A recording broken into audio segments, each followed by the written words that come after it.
Here's the number that's blinking $100,000. It feels like you finally did something.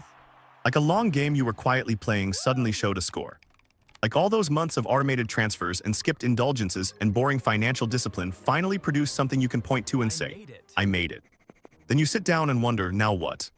Because nobody actually tells you what to do once you get there. There is an enormous amount of content about how to save money. There's not nearly enough about what to do once you have it. And that gap is expensive, because $100,000 sitting in a savings account earning 4% is a very different thing from $100,000 deployed strategically across the right vehicles. The number is the same. The outcome in 20 years is not. Today we cover 7 specific things you should do in roughly this order, once you have $100,000 saved. Some of these will confirm things you already know. Some will surprise you. All of them will matter. Thing 1, confirm your emergency fund is fully separate and protected. Before you do anything exciting with $100,000, you need to do the least exciting thing first. Separate your emergency fund from the rest of it. Physically, literally, different account at a different bank if necessary, with a name on it that reminds you exactly what it is for and what it is not for. Here is why this matters at $100,000 specifically. When you had $10,000 or $20,000, the emergency fund and the general savings were probably coexisting in one account because separating them felt premature. At $100,000, they need to be clearly delineated. Because the temptation to treat investment capital as accessible cash, and vice versa, becomes more expensive at this level. Your emergency fund should be 3 to 6 months of living expenses, sitting in a high-yield savings account, earning 4% to 5%, completely untouched by your investment activity. For the average American spending $3,500 per month, that means $10,500 to $21,000 locked away and labeled clearly. The rest, after the emergency fund is separated and confirmed, is your capital. And capital has a job. The emergency fund's job is to do nothing until something bad happens. The capital's job is to grow. They should not share an account. They should not share a purpose. According to a Fidelity study, people who maintain clearly separated financial accounts for different purposes report significantly higher financial confidence and make fewer impulsive investment decisions than those who keep funds pooled. The separation itself is a behavioral tool. Use it. Thing 2, max out your tax-advantaged accounts every year.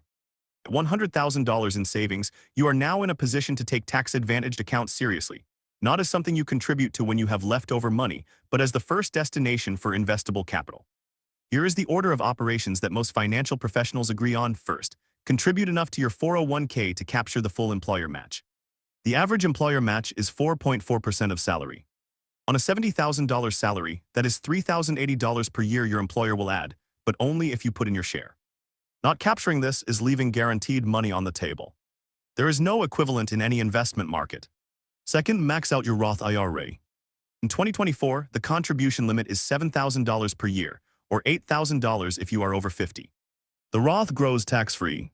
Withdrawals in retirement are tax-free. You have already paid the tax on the money going in, so the IRS leaves the growth alone.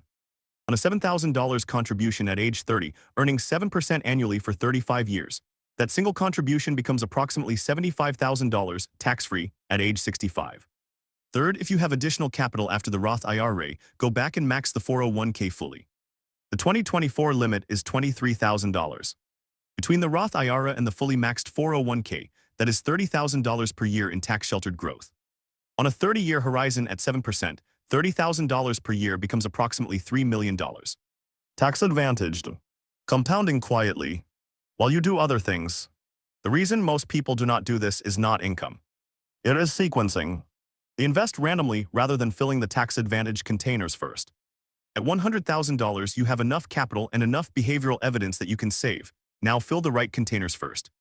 Thing 3, invest the rest in a simple, low-cost index portfolio. You have separated the emergency fund. You are maxing the tax-advantaged accounts. Now, what do you do with the investable capital that sits outside those containers?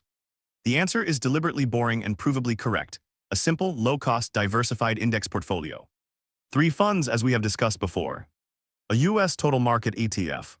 An international ETF. A bond ETF. Proportion adjusted to your age and risk tolerance. Expense ratios under 0.10% if possible. Rebalanced once a year. At $100,000, you are not complex enough to need complexity. The research on this is unambiguous. Over a 20-year period, approximately 88% of actively managed funds underperform a simple index fund strategy, net of fees. The professionals with the Bloomberg terminals and the custom models and the quarterly conference calls lose to the boring three-fund portfolio nearly 9 times out of 10. Here is what the math looks like.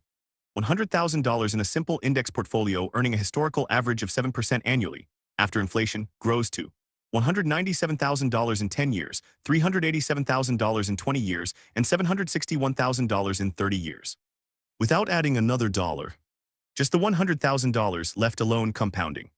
Now add $1,000 per month of new contributions alongside it.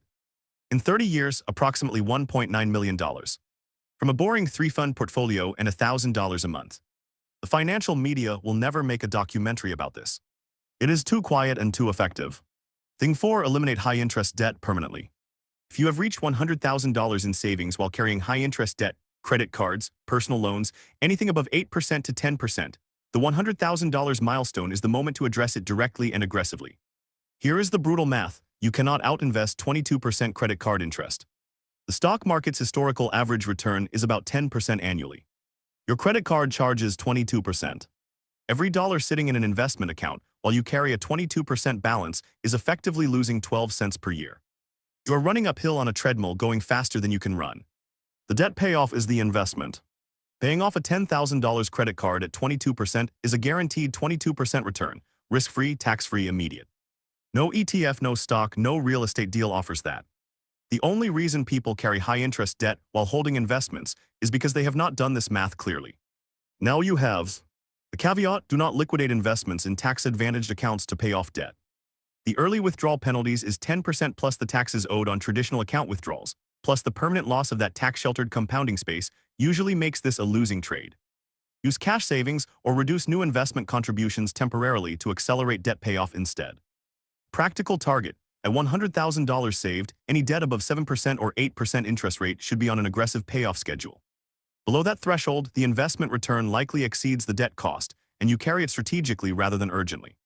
Thing 5. Review and upgrade your insurance coverage.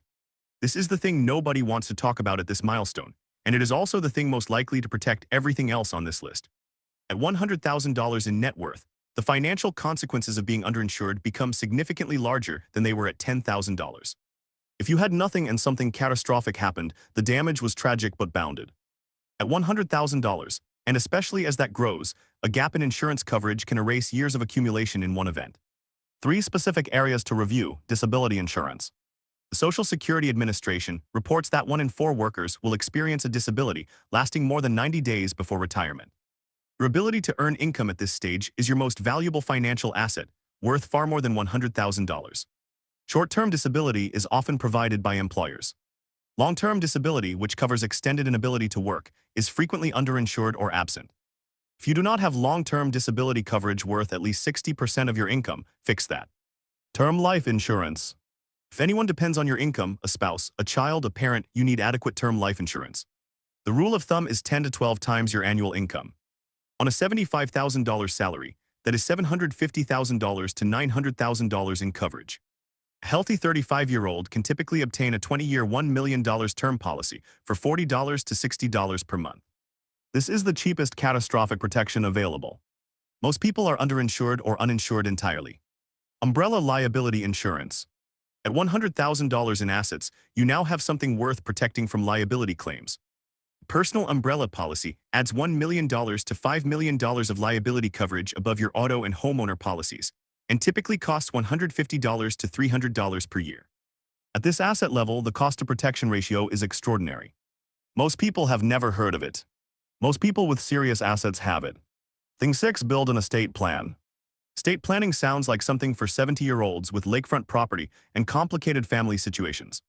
It is not. It is for anyone with assets, dependents, or opinions about what happens to their money and their medical decisions if something happens to them. At $100,000 saved, you need at minimum 3 documents: a will.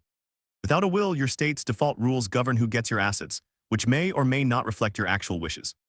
If you have children, a will is where you designate their guardian. This is not optional. The average cost of a basic will through an estate attorney, $300 to $1,500. The cost of dying without one, significantly higher in both dollars and family conflict. A durable power of attorney. This designates who can make financial decisions on your behalf if you become incapacitated. Without it, even a spouse may need a court order to access accounts and pay bills during a medical event.